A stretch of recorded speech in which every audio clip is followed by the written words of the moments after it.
Aboim, welcome everyone. We're about to begin Be'ezras Hashem to get on Daf Kuf Amud Beis, 11 lines from the top, the last narrow line. The previous Amud discussed at length the Isur Dirabon of Mishtamesh Bi'ilon, that one cannot use an Elon on Shabbos, not to climb on, not to rest on, not to put items on them, because the Chacham were concerned that if a person will do so, he may then take off a branch and be over an Isur Deraisa of Koitzer. Then the Gemara brought two brises. And the Gemara said, one brisa states that you cannot mishtamish be'ilon whether it's yavesh or whether it is lach. Whereas the other brisa says, you cannot mishtamish be'ilon only if it's lach, but yavesh you could. To which the Gemara explained that the reconciliation of these two brises is as follows. The brisa that states that they're both also is talking about during the winter time. That's when there's no leaves on the tree, whereby a person will not know and make a distinction between a tree that is lach and a tree that is yavesh. Whereas during the summertime, since there is a distinction between the two trees, a person will see that when you're going to use mishtamish be'ilim that is yavesh, it's a dead tree, and therefore is not a concern. Says the Gemara now, Agav, Omar Rabbi Bar Chamo, Omar Rav Asi, Osir La'odam Sheyahalech Al Gabe Asovim B'Shabbos. A person is prohibited from walking on grass on Shabbos. Mishum, Shenemar Ve'otz B'Raglayim Choyte. A person who is impetuous with his legs, he is a sinner. In other words, here it's talking about uprooting grass on Shabbos. Tani chada muter leilech agabe asovim b'Shabbos. One brisa states that it's muter to walk on grass on Shabbos. V'tani idach osir, and the other one says it's osir. So now we have a contradiction. Is it muter? Is it osir? Lo kasha. The Gemara now brings the same type of yeshiva as it brought in the previous Gemara in regards to the trees. Here it says ha belachim ha beyeveshim. That which it says that it is osir to walk on grass, is talking about when it's wet. When it's wet grass, then you'll uproot the grass when you walk on it. Whereas when it's dry, it's considered to be dead, and therefore it's not a problem.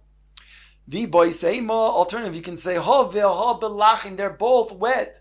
What's the issue of them? Why does one say that it is indeed mutter? V'lo kasho, kan b'yemos hachamo, kan b'yemos hageshomim.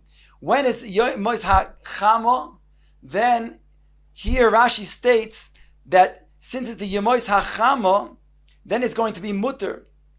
Whereas the Yemois HaGeshomim, Rashi adds over here a different reason, not because you're going to uproot the grass, but rather Rashi says, Zera yesh begiv oilim umeshiran. You're going to remove the seeds that are in the grass. That itself is a problem over here during the Yemei Chama rather. That's when it's going to be a problem. During Geshamim, there's no such seeds that you're going to remove, and therefore it's mutter. The boys Eima, alternatively, the Gemara says, V'ha b'yemois hachama. We're both talking about in both brisas during the summer days.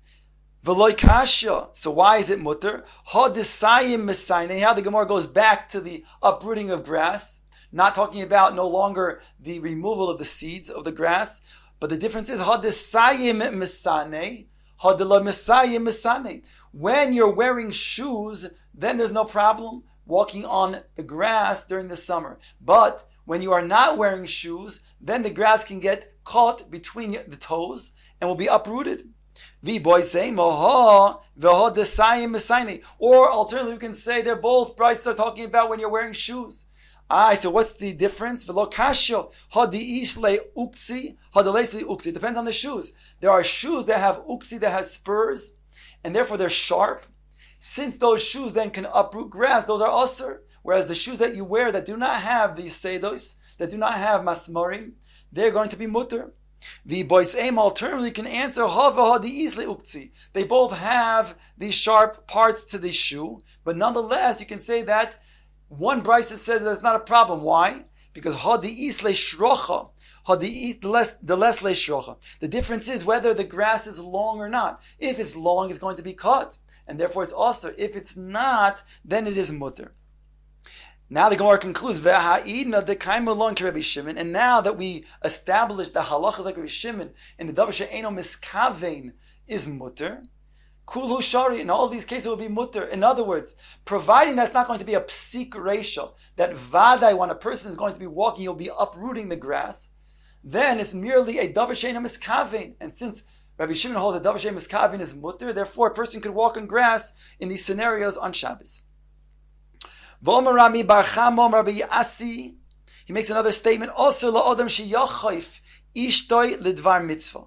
Shenemar va'ot b'raglayim choyte. Bringing the pasuk that we had brought before, that the one who acts impetuously with his raglayim, he's a sinner. Before we used the pasuk to say in regards to walking on grass, but now we're saying raglayim is a euphemism for tashmish hamita, and therefore he says one who forces his wife to have marital relations, he's a choyte, as it says, va'otz biraglayim choyte. One who acts impetuously with his raglayim in regards to making tashmish hamita, he's a choyte.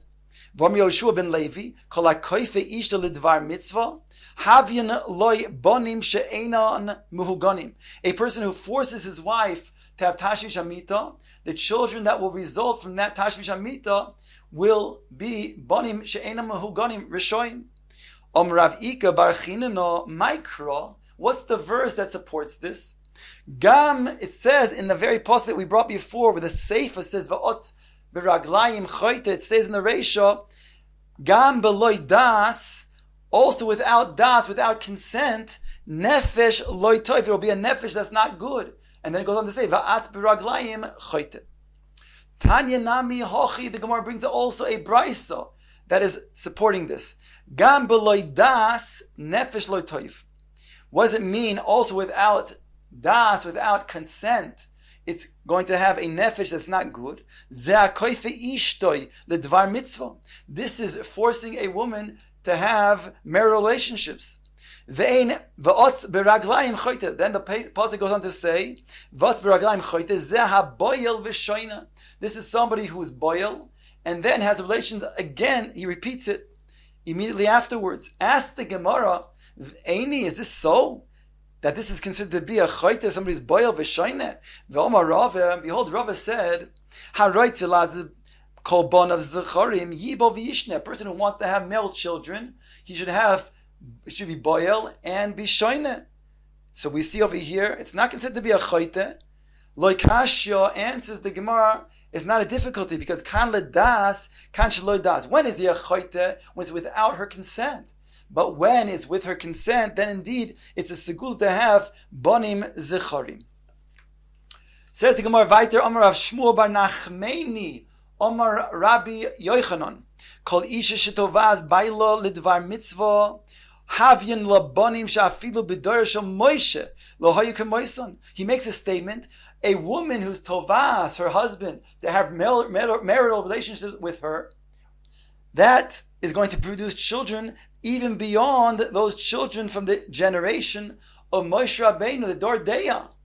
The ilu b'dorshel Moshe ksiv. In regards to the generation of Moshe Rabbeinu, it's stated, Havu lochem anoshim chachamim nevoinim v'yeduim lishiv teichem. It states these superlatives: chachamim, nevoinim, yeduim.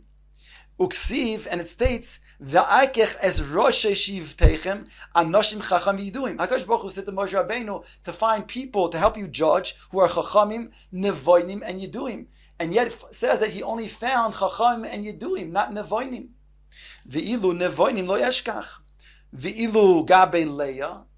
In regard to Leah, Ksiv, it's written, Vatete Leah likrosoi, that Leah went out after selling the dudoim to her sister Rachel, and she then sold those dudoim flowers to Rachel so that she can have that night with Yaakov. Vatomer Elai tavoi ki schar secharticha. She tells Yaakov to come with her because she has hired, so to speak, him for the night.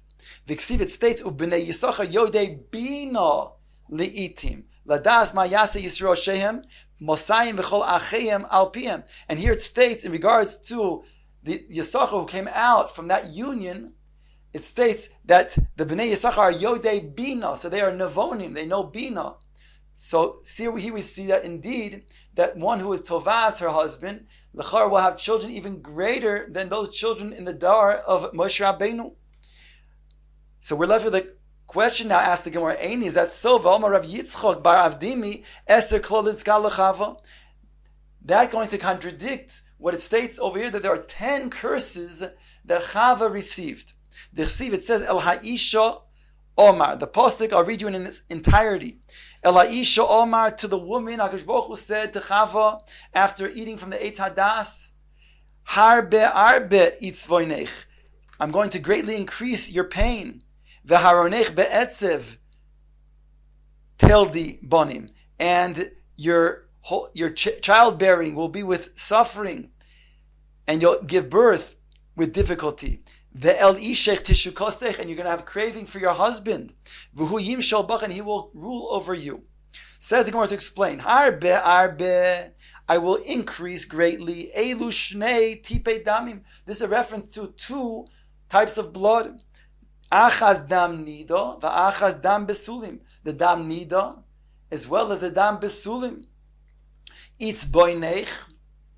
That's a reference to zesar gidol bonim, the pain in raising children, which is mostly on the woman, even though a husband also has to withstand that, but it's going to be even more on the woman. Veharonech, childbearing, zetzar ha'ibur. This is the difficulty of having children while she's pregnant. She often gets sick. Be'etzev teldi bonim, the difficulty of having children, of giving birth itself, the pain of the labor and delivery. Kemashmo. Ve'al ishech tishukosech, and your husband you will crave. Melamisha isha mishtokekes al bailo b'shah sheyotzei laderech, that the woman desires her husband, craves after him at the time that he's about to leave and go on a journey. V'hu yimshel bach, and he will rule over you. The Brisa concludes, Melamisha isha toivas b'leiv ve'ish tovea b'peh. This teaches us that a man, he is tovea his wife with words, but his wife does so implicitly, without saying so. And the Gemara said, and the Brisa concludes, Zuhi mida toiva benoshim, and this is a good mida for women, that a woman is not tovas her husband in marital relations. And yet we said before, a woman who is yes tovas, she will be zoichet to children who are greater than those in the generation of Moshe Rabbeinu. Answers the Gemara, Ki kamrinon dimratzia artsuye kamei.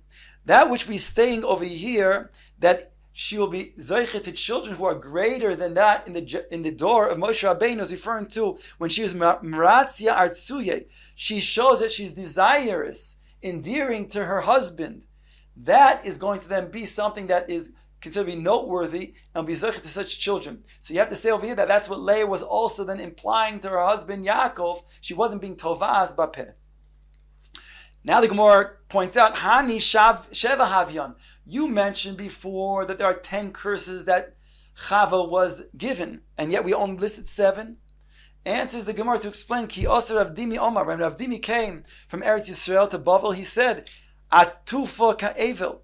She is Atufa. She's enwrapped like an Avel, like a mourner, meaning to say, she cannot go out with her hair uncovered, otherwise she's be embarrassed with her hair uncovered.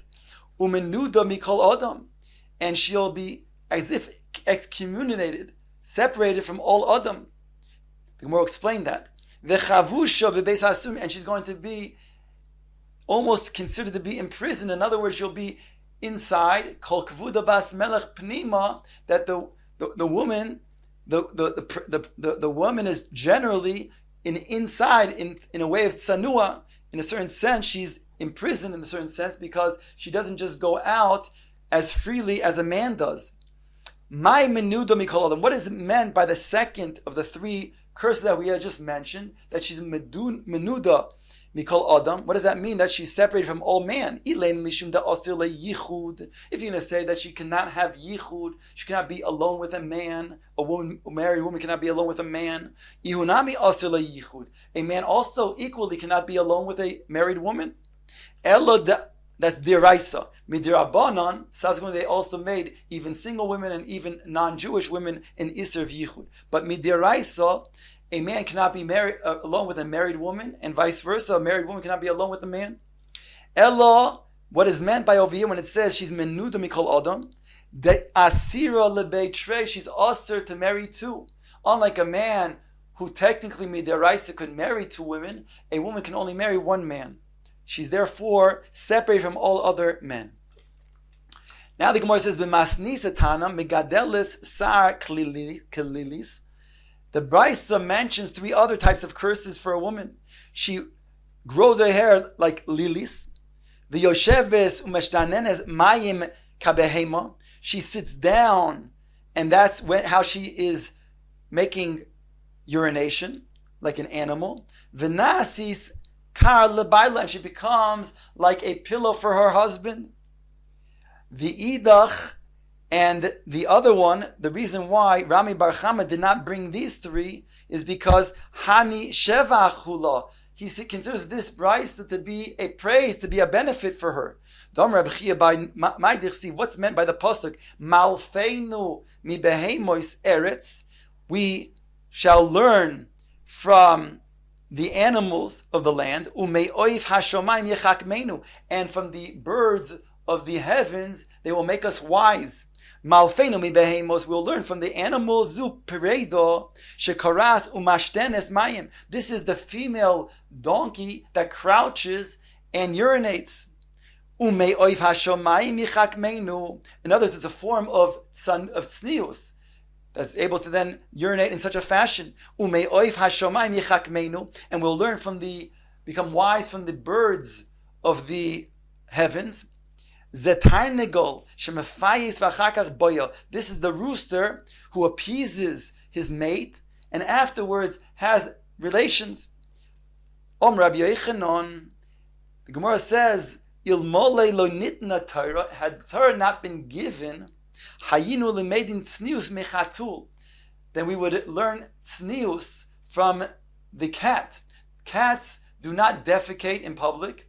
They do it in a private way, and they actually bury their feces. So because of that, we can learn tznius from the chatul, from the cat. The gezel minamola, and also learn not to steal from the ant. The ant who then touches a piece of food, even if it's going to be stored away for a long period of time, no other ant will touch that food and take it for themselves. Va'aroyos miyoina, and chastity from the dove. Once a dove has a mate, they don't seek out any other mates. They're loyal to that one mate. V'derech eretz mitarnegol. And we go back to the tarnegol, the rooster, who teaches us derech eretz in regards to relations, physical relations. Shemefagis v'achakach boyo. He first is appeasing his mate, and then he has relations. Ask the Gemara, what is this? Umay mefayis lo. What is this piyus? What is this that he is appeasing her with? Rav Yehuda Marav Hochi Kamar. It's as if this is what he's saying to her. In other words, he first walks around her and he then lets his feathers be opened up, and he as if is saying to her, Zavinin aleich ziga, I'm going to buy for you a coat, the matulech ad kareich, that's going to then reach your feet. Just like these feathers. Lebasar hachi omar lo. Afterwards, he says to her, when he nods, so to speak, his head and lowers and nods his head to her, he says, Lisham to say lekarbalate dahu tarnegoila. He's saying that rooster, referring to himself, who does not, that rooster himself, referring to himself, that rooster, it should be removed his karbalate, which means that red crest on his head should be removed. If he will not give you, when he has the ability to give you that coat. In other words, so he's mafayis both before and then he has relations, and this is how he's mafayis the mate. From here we learn out these things that ilmole nitna Torah, had the Torah not be given, then a person could be mizboinein on the various animals and learn certain things of good quality from them. However, once the Torah was given, the good quality and good characteristics of midos tovos we find only in the Torah, because one can then misuse the things that he sees in the animals to then learn wrong things from the animals as well.